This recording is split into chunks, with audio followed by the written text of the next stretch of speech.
शामिल हुए हैं, शामिल हो रहे हैं इस समय। Catholic bishops conference of India इस समारोह का आयोजन कर रहा है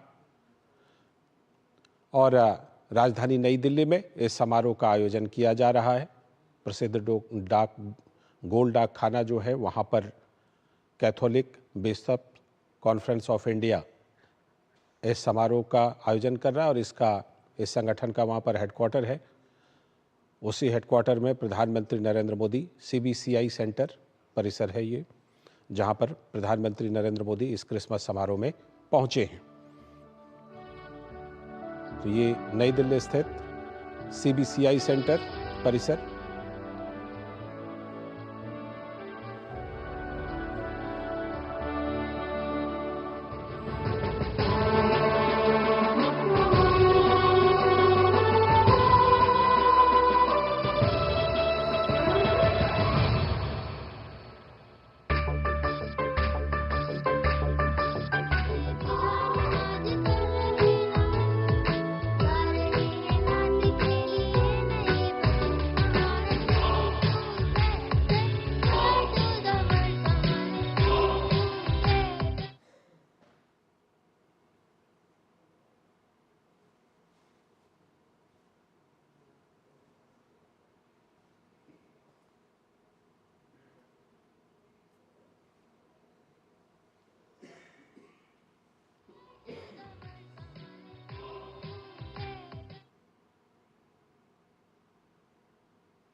तो आप ये तस्वीरें देख रहे थे। प्रधानमंत्री नरेंद्र मोदी नई दिल्ली में CBCI सेंटर में क्रिसमस समारोह में हिस्सा लेने के लिए पहुंचे थे और प्रधानमंत्री नरेंद्र मोदी ने वहां पर जो क्रिसमस जिंगल्स है उसका भी वो काफ़ी आनंद ले रहे थे। वहां पर प्रधानमंत्री नरेंद्र मोदी का सम्मान किया गया, उनको शॉल और मोमेंटो भेंट करके प्रधानमंत्री नरेंद्र मोदी को वहां पर सम्मानित किया गया। और ख़ास तौर पर जो क्रिसमस समारोह है, जैसा कि हम जानते हैं कि 24 तारीख कल है, तो कल रात 12 बजे क्रिसमस समारोह मुख्य समारोह होगा। तो ये क्रिसमस समारोह का आयोजन किया गया। वहीं पर प्रधानमंत्री नरेंद्र मोदी राजधानी दिल्ली के गोल डाकखाना के पास CBCI सेंटर है, वहां पर प्रधानमंत्री नरेंद्र मोदी इस वक्त हम ले लेते हैं एक छोटा सा ब्रेक। ब्रेक के बाद लौटेंगे तो देखेंगे कुछ और खबरें।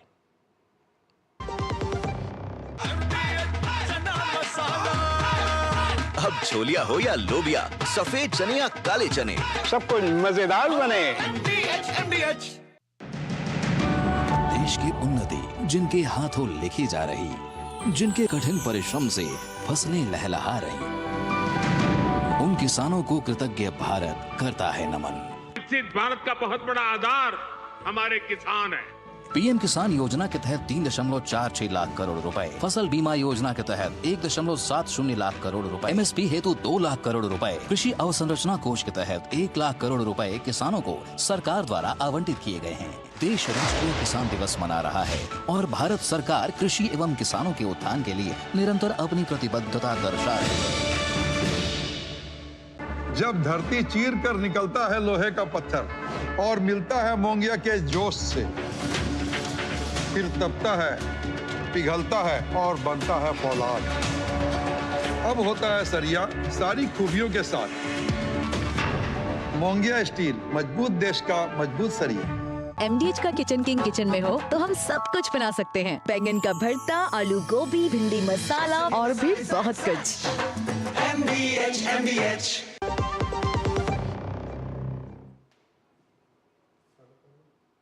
स्वागत है ब्रेक के बाद। ब्रेक पर जाने से पहले हमने आपको दिखाया कि प्रधानमंत्री नरेंद्र मोदी क्रिसमस समारोह में हिस्सा लेने के लिए पहुंचे हुए हैं। और विशेषकर दुनिया भर में उपस्थित ईसाई समुदाय को क्रिसमस की बहुत बहुत शुभकामनाएं। Merry Christmas. अभी 3-4 दिन पहले मैं अपने साथी भारत सरकार में मंत्री जॉर्ज कुरियन जी के यहां क्रिसमस सेलिब्रेशन में गया था। अब आज आपके बीच उपस्थित होने का आनंद मिल रहा है।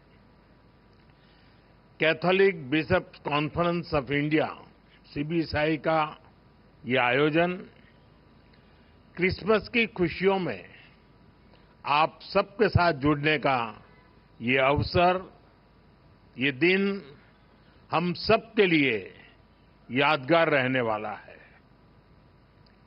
ये अवसर इसलिए भी खास है क्योंकि इसी वर्ष CBCI की स्थापना के 80 वर्ष पूरे हो रहे हैं।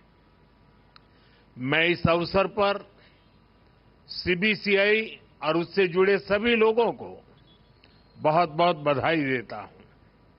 साथियों, पिछली बार आप सभी के साथ मुझे प्रधानमंत्री निवास पर क्रिसमस मनाने का अवसर मिला था। अब आज हम सभी CBCI के परिसर में इकट्ठा हुए हैं। मैं पहले भी ईस्टर के दौरान यहां सेक्रेड हार्ट कैथेड्रल चर्च आ चुका हूं। ये मेरा सौभाग्य है कि मुझे आप सबसे इतना अपनापन मिला है। इतना ही स्नेह मुझे हिज होलीनेस पोप फ्रांसिस से भी मिलता है। इसी साल इटली में G7 समिट के दौरान मुझे हिज होलीनेस पोप फ्रांसिस से मिलने का अवसर मिला था। पिछले 3 वर्ष में यह हमारी दूसरी मुलाकात थी। मैंने उन्हें भारत आने का निमंत्रण भी दिया है।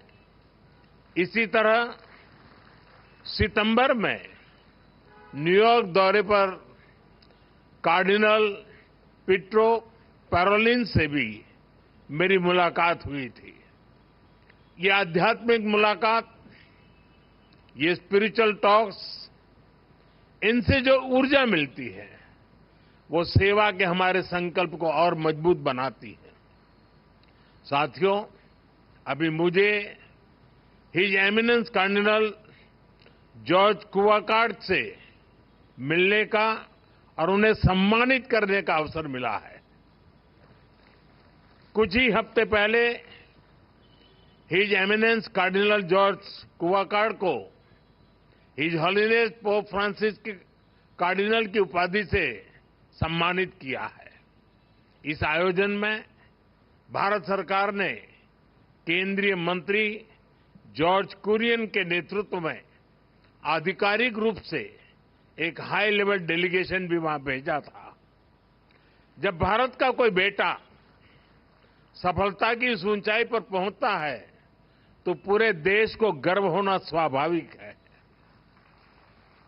मैं कार्डिनल जॉर्ज कुवाकार्ड को फिर एक बार बधाई देता हूं, शुभकामनाएं देता हूं।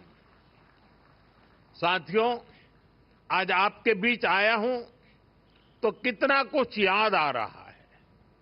मेरे लिए वो बहुत संतोष के क्षण थे जब हम एक दशक पहले फादर एलेक्स प्रेम कुमार को युद्धग्रस्त अफगानिस्तान से सुरक्षित बचाकर वापस लाए थे। वो 8 महीने तक वहां बड़ी विपत्ति में फंसे हुए थे, बंधक बने हुए थे। हमारी सरकार ने उन्हें वहां से निकालने के लिए हर संभव प्रयास किया। अफगानिस्तान के उन हालातों में ये कितना मुश्किल रहा होगा आप अंदाजा लगा सकते हैं, लेकिन हमें इसमें सफलता मिली। उस समय मैंने उनसे और उनके परिवार के सदस्यों से बात भी की थी। उनकी बातचीत को, उनकी उस खुशी को मैं कभी भूल नहीं सकता। इसी तरह हमारे फादर टॉम यमन में बंधक बना दिए गए थे। हमारी सरकार ने वहां भी पूरी ताकत लगाई और हम उन्हें वापस घर लेकर आए। मैंने उन्हें भी अपने घर पर आमंत्रित किया था। जब गल्फ देशों में हमारी नर्स बहनें संकट से घिर गई थी तो भी पूरा देश उनकी चिंता कर रहा था। उन्हें भी घर वापस लाने का हमारा अथक प्रयास रंग लाया। हमारे लिए ये प्रयास केवल डिप्लोमेटिक मिशंस नहीं थे, ये हमारे लिए एक इमोशनल कमिटमेंट था। ये अपने परिवार के किसी सदस्य को बचाकर लाने का मिशन था। भारत के संतान दुनिया में कहीं भी हो, किसी भी विपत्ति में हो, आज का भारत उन्हें हर संकट से बचाकर लाता है, इसे अपना कर्तव्य समझता है। साथियों, भारत अपनी विदेश नीति में भी नेशनल इंटरेस्ट के साथ साथ ह्यूमन इंटरेस्ट को प्राथमिकता देता है। कोरोना के समय पूरी दुनिया ने इसे देखा भी और महसूस भी किया। कोरोना जैसी इतनी बड़ी पैंडेमिक आई, दुनिया के कई देश जो ह्यूमन राइट्स और मानवता की बड़ी बड़ी बातें करते हैं, जो इन बातों को डिप्लोमेटिक वेपन के रूप में इस्तेमाल करते हैं, जरूरत पड़ने पर वो गरीब और छोटे देशों की मदद से पीछे हट गए। उस समय उन्होंने केवल अपने हितों की चिंता की, लेकिन भारत ने परमार्थ भाव से अपने सामर्थ्य से भी आगे जाकर कितने ही देशों की मदद की। हमने दुनिया के 150 से ज्यादा देशों में दवाइयां पहुंचाई, कई देशों को वैक्सीन भेजी। इसका पूरी दुनिया पर एक बहुत सकारात्मक असर भी पड़ा। अभी हाल ही में मैं गयाना दौरे पर गया था, कल मैं कुवैत में था। वहां ज्यादातर लोग भारत की बहुत प्रशंसा कर रहे थे। भारत ने वैक्सीन देकर उनकी मदद की थी और वो इसका बहुत आभार जता रहे थे। भारत के लिए ऐसी भावना रखने वाला गयाना अकेला देश नहीं है। कई island Nations, Pacific Nations, Caribbean Nations Bharat की प्रशंसा करते हैं। भारत की ये भावना, मानवता के लिए हमारा ये समर्पण, ये ह्यूमन सेंट्रिक अप्रोच ही 21वीं सदी की दुनिया को नई ऊंचाई पर ले जाएगा। Friends, the teachings of Lord Christ celebrate love, harmony, and brotherhood. It is important that we all work to make this spirit stronger. But it pains my heart when there are attempts to spread violence and cause disruption in society. Just a few days ago, we saw what happened at a Christmas market in Germany.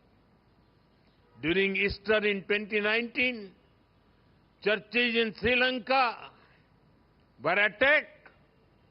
I went to Colombo to pay homage to those who lost in the bombings.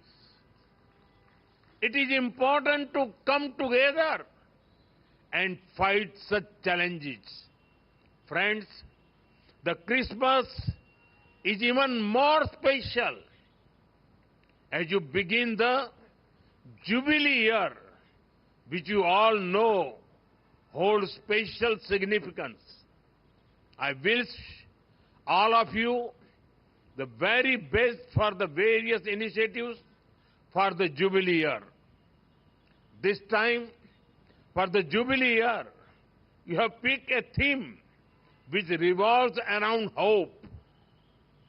The Holy Bible sees hope as a source of strength and peace. It says, there is surely a future hope for you, and your hope will not be cut off. We are also guided by hope and positivity. Hope for humanity, hope for a better world, and a hope for peace, progress and prosperity. साथियों, बीते 10 साल में हमारे देश में 25 करोड़ लोगों ने गरीबी को परास्त किया है। ये इसलिए हुआ क्योंकि गरीबों में एक उम्मीद जगी कि हां, गरीबी से जंग जीती जा सकती है। बीते 10 साल में भारत 10वें नंबर की इकोनॉमी से 5वें नंबर की इकोनॉमी बन गया। ये इसलिए हुआ क्योंकि हमने खुद पर भरोसा किया, हमने उम्मीद नहीं हारी और इस लक्ष्य को प्राप्त करके दिखाया। भारत की 10 साल की विकास यात्रा ने हमें आने वाले साल और हमारे भविष्य के लिए नई होप दी है, ढेर सारी नई उम्मीदें दी है। 10 साल में हमारे यूथ को वो अपॉर्चुनिटीज मिली हैं जिनके कारण उनके लिए सफलता का नया रास्ता खुला है। स्टार्टअप से लेकर साइंस तक, स्पोर्ट्स से एंटरप्रेन्योरशिप तक, आत्मविश्वास से भरे हमारे नौजवान देश को प्रगति के नए रास्ते पर ले जा रहे हैं। हमारे नौजवानों ने हमें एक कॉन्फिडेंस दिया है, ये होप दी है कि विकसित भारत का सपना पूरा होकर रहेगा। बीते 10 सालों में देश की महिलाओं ने एम्पावरमेंट की नई गाथाएं लिखी है। एंटरप्रेन्योरशिप से ड्रोन्स तक, एरोप्लेन उड़ाने से लेकर आर्म फोर्सेज की जिम्मेदारियां तक, ऐसा कोई क्षेत्र नहीं जहां महिलाओं ने अपना परचम न लहराया हो। दुनिया का कोई भी देश महिलाओं की तरक्की के बिना आगे नहीं बढ़ सकता। और इसलिए आज जब हमारी श्रम शक्ति में, लेबर फोर्स में, वर्किंग प्रोफेशनल्स में विमेन पार्टिसिपेशन बढ़ रहा है, तो इससे भी हमें हमारे भविष्य को लेकर बहुत उम्मीदें मिलती हैं, नई होप जगती है। बीते 10 सालों में देश बहुत सारे अनएक्सप्लोर्ड या अंडर एक्सप्लोर्ड सेक्टर में आगे बढ़ा है। मोबाइल मैन्युफैक्चरिंग हो या सेमीकंडक्टर मैन्युफैक्चरिंग हो, भारत तेजी से पूरे मैन्युफैक्चरिंग लैंडस्केप में अपनी जगह बना रहा है। चाहे टेक्नोलॉजी हो या फिनटेक हो, भारत न सिर्फ इनसे गरीब को नई शक्ति दे रहा है, बल्कि खुद को दुनिया के टेक हब के रूप में स्थापित भी कर रहा है। हमारा इंफ्रास्ट्रक्चर बिल्डिंग पेस भी अभूतपूर्व है। हम न सिर्फ हजारों किलोमीटर एक्सप्रेस वे बना रहे हैं, बल्कि अपने गांवों को भी ग्रामीण सड़कों से जोड़ रहे हैं। अच्छे ट्रांसपोर्टेशन के लिए सैकड़ों किलोमीटर के मेट्रो रूट्स बन रहे हैं। भारत की ये सारी उपलब्धियां हमें ये होप और ऑप्टिमिज्म देती है कि भारत अपने लक्ष्यों को बहुत तेजी से पूरा कर सकता है। और सिर्फ हम ही अपनी उपलब्धियों में इस आशा और विश्वास को नहीं देख रहे हैं, पूरा विश्व भी भारत को इसी होप और ऑप्टिमिज्म के साथ देख रहा। साथियों, बाइबल कहती है, कैरी ईच अदर्स बर्डन्स, यानी हम एक दूसरे की चिंता करें, एक दूसरे के कल्याण की भावना रखें। इसी सोच के साथ हमारे संस्थान और संगठन समाज सेवा में एक बहुत बड़ी भूमिका निभाते हैं। शिक्षा के क्षेत्र में नए स्कूलों की स्थापना हो, हर वर्ग हर समाज को शिक्षा के जरिए आगे बढ़ाने के प्रयास हो, स्वास्थ्य के क्षेत्र में सामान्य मानवीय की सेवा के संकल्प हो, हम सब इन्हीं अपनी जिम्मेदारी मानते हैं। साथियों, जीसस क्राइस्ट ने दुनिया को करुणा और निस्वार्थ सेवा का रास्ता दिखाया है। हम क्रिसमस को सेलिब्रेट करते हैं और जीसस को याद करते हैं ताकि हम इन मूल्यों को अपने जीवन में उतार सकें, अपने कर्तव्यों को हमेशा प्राथमिकता दें। मैं मानता हूं ये हमारी व्यक्तिगत जिम्मेदारी भी है, सामाजिक दायित्व भी है और एज अ नेशन भी हमारी ड्यूटी है। आज देश इसी भावना को सबका साथ, सबका विकास और सबका प्रयास के संकल्प के रूप में आगे बढ़ा रहा है। ऐसे कितने ही विषय थे जिनके बारे में पहले कभी नहीं सोचा गया, लेकिन वो मानवीय दृष्टिकोण से सबसे ज्यादा जरूरी था। हमने उन्हें हमारी प्राथमिकता बनाया। हमने सरकार को नियम और औपचारिकताओं से बाहर निकाला। हमने संवेदनशीलता को एक पैरामीटर के रूप में सेट किया। हर गरीब को पक्का घर मिले, हर गांव में बिजली पहुंचे, लोगों के जीवन से अंधेरा दूर हो, लोगों को पीने के लिए साफ पानी मिले, पैसे के अभाव में कोई इलाज से वंचित न रहे। हमने एक ऐसी संवेदनशील व्यवस्था बनाई जो इस तरह की सर्विस की, इस तरह की गवर्नेंस की गारंटी दे सके। आप कल्पना कर सकते हैं, जब एक गरीब परिवार को ये गारंटी मिलती है तो उसके ऊपर से कितनी बड़ी चिंता का बोझ उतरता है। पीएम आवास योजना का घर जब परिवार की महिला के नाम पर बनाया जाता है तो उससे महिलाओं को कितनी ताकत मिलती है।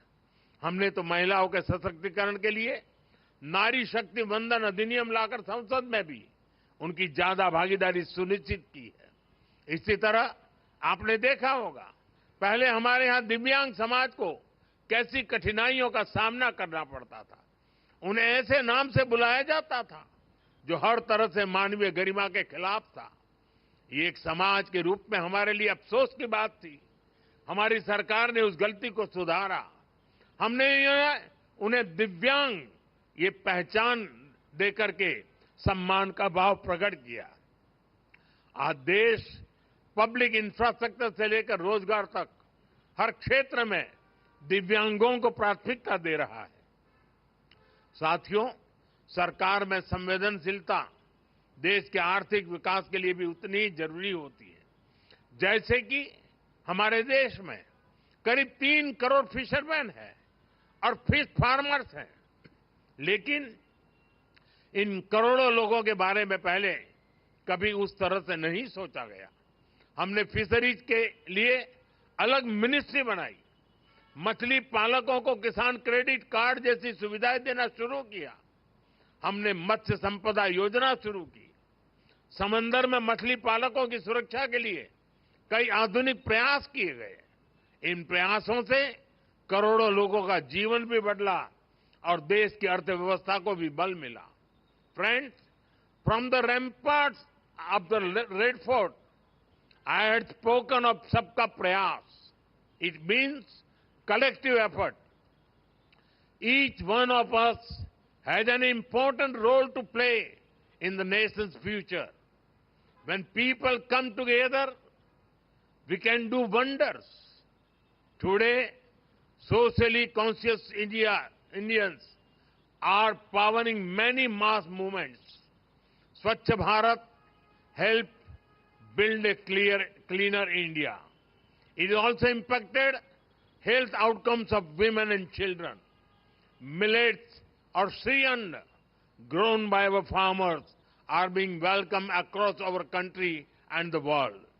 People are becoming vocal for local, encouraging artisans and industries. Ek Ped Maa Ke Naam, meaning a tree for mother, has also become popular among the people. This celebrates Mother Nature as well as our mother. Many people from the Christian community are also active in these initiatives. I congratulate our youth, including those from the Christian community, for taking the lead in such initiatives. Such collective efforts are important to fulfill the goal of building a developed India. साथियों, मुझे विश्वास है हम सबके सामूहिक प्रयास हमारे देश को आगे बढ़ाएंगे। विकसित भारत हम सभी का लक्ष्य है और हमें इसे मिलकर पाना है। ये आने वाली पीढ़ियों के प्रति हमारा दायित्व है कि हम उन्हें एक उज्जवल भारत देकर जाएं। मैं एक बार फिर आप सभी को क्रिसमस और जुबिली ईयर की बहुत बहुत बधाई देता हूं, शुभकामनाएं देता हूं। बहुत बहुत धन्यवाद। सीधा प्रसारण आप सीबीसी सेंटर से देख रहे थे। प्रधानमंत्री नरेंद्र मोदी क्रिसमस समारोह में हिस्सा लेने के लिए वहां पर पहुंचे हैं और उन्होंने वहां पर अपना ये संबोधन दिया है सीबीसी सेंटर में क्रिसमस समारोह में। तो प्रधानमंत्री नरेंद्र मोदी ने जो बातें कही उसमें कुछ बड़ी बातें आपको बताते हैं, 10 बड़ी बातें। प्रधानमंत्री ने ईसाई समुदाय को क्रिसमस की बधाई दी अपने संबोधन के जरिए और वहां पर उपस्थिति के जरिए। और Catholic bishops conference of India को 80वें स्थापना दिवस की शुभकामनाएं प्रधानमंत्री ने दी। जहां पर यह कार्यक्रम हो रहा था, ये उसी संगठन का सेंटर था।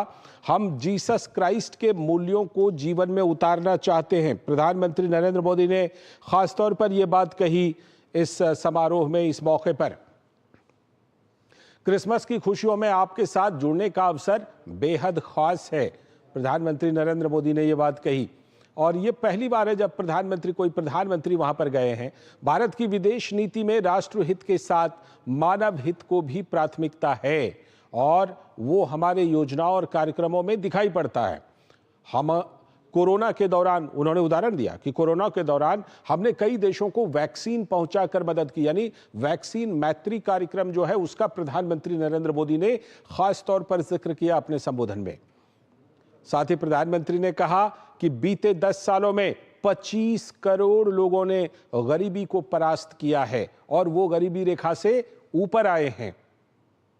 उनके जीवन में बदलाव आया है। बीते 10 साल में भारत 10वें से 5वें नंबर की अर्थव्यवस्था बन चुका है और ये सफर अभी जारी है। आगे भारतीय अर्थव्यवस्था और छलांग लगा रही है।